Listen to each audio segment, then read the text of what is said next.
Alrighty guys, and today we're going to look at the biggest figure from the Generation 2 Redux Botcon set, and that is DoublePunch. As you can see, he's the use of the Energon Scorponok mold. So he's a treaded scorpion. Does have a hook on the back. His main colors here are going to be black, orange, teal, neon pink, translucent blue, and I think that's it. For him, as I said yesterday, he was packaged with Turbo Master. Articulation-wise for him in this mode is actually not too bad because it is a scorpion. You have a joint at the tail, at the back end, two joints at the tail for the upper end, and a hinge at the hook / stinger. From there, forward and back at the scorpion claw shoulder, and then about a 90-degree bend at the claw. The claws can open widely, and it has a slide-out missile gimmick. One of my missiles doesn't actually hold in, so be careful with that. Also for gimmick, tail, if you slide forward or slide back the orange bit, you'll get two translucent blue blasters. Sorry about this, I'm getting used to filming larger items right now and my area just isn't set up for it quite yet. And then he also has hinged teeth, fangs. Fangs works for me. Alright, so let's get him transformed. I'm going to zoom out a little bit and we'll try to keep it all on camera. Alright, first thing you're going to do, separate the tail from the entire body and just rotate it around. From there, grab the pink hip section, rotate it down, rotate down the leg treads, flip up in the claw, forward on the foot. There's a little pink heel spur back here, you're going to want to grab that. Same thing on the other side. Collapse down the tail section now and lock it into place. Separate the claw pinchers. I will address he does have a jet mode. I'm not going to show that, mainly because I just don't care about it.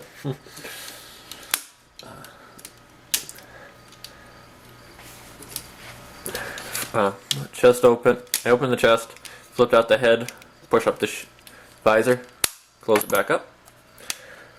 I will say that is a problem with mine too. I'm not sure if that's a running issue, because I never actually really had the Energon Scorponok mold. But the guns that attach to the chest are very loose on mine. Position the tail how you want it. And bring the arms into a position that you're comfortable with for display or for posability. Most posability. And there you have DoublePunch in robot mode. Colors on him, it's pretty much the same color pattern except for they added some out of light range. Added some gold to the face. Oh, come on, there we go. He's got a nice bright green eye. Regular Decepticon symbol. As opposed to Scorch, I'm a little more lenient on this one because it was sculpted in. So I can understand that they're not going to pay the money to have that resculpted. I still think it's a bummer, but there's not much you can do about it. Articulation in this mode, you have full rotation at the head, the visor. The tail stays the same, the arms still stay the same, except for now you have that shoulder rotation, which is a nice ratchet joint. And you can go forward, back, claws positioned how you want, based. The inner claw is connected to the outer claw via gears, so that's stuck.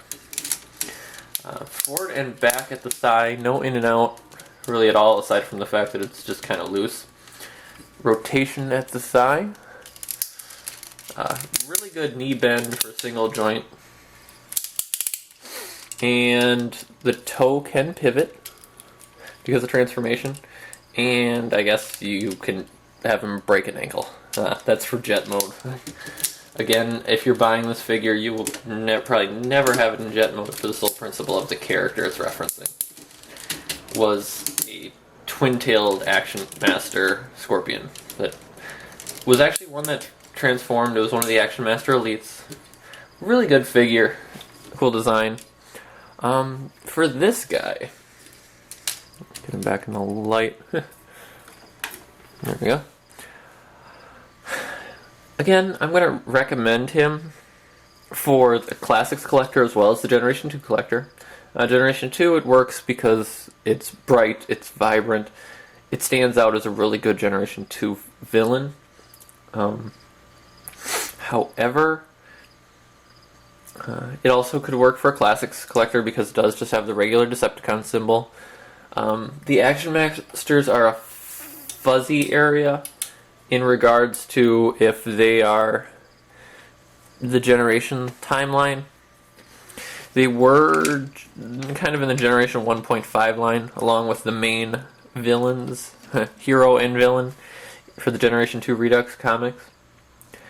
As far as I know, it's a fairly cheap Botcon set with him and Scorch. The actually most desired part of that set was the little accessory in Shatterglass Ravage, so I would say go for it if you can find him.